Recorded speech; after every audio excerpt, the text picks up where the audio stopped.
Gjatë primejit të fundit të Big Brother VIP Albania, tensionet arritën kulmin në një përballje të drejtpërdrejtë mes opinionistes Monika Kryemadhi dhe banores Selini.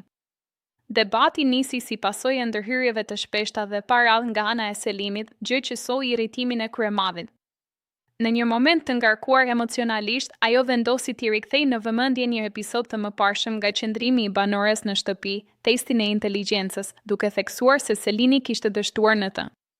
Kjo deklaratë e drejtpërdrejtë ndezi edhe më shumë situatën në studio, duke e kthyer diskutimin në personal dhe duke sjellë reagime të menjëhershme si nga banorët e tjerë, ashtu edhe nga publiku. Përplasja u perceptua nga shumë ndjekës si një moment i fortë presioni psikologjik, ndërsa të tjerë e panë si një reagim të ashpër, por të sinqert ndaj sjelljes së banores. Si shpesh ndodh në këtë format, debatet e tilla kalojnë shpejt nga diskutime loje në përballje personale, duke rritur ndjeshëm interesin e publikut. Ky episod është kthyer menjëherë në një nga më të komentuarit e mbrëmjes, duke nxitur diskutime mbi kufitë e etikës dhe mënyrën e komunikimit në ekran. Ndërkohë, dinamika në shtëpi dhe në studio vazhdon të bëhet gjithnjë më e fortë, ndërsa gara hyn në fazat më vendimtare.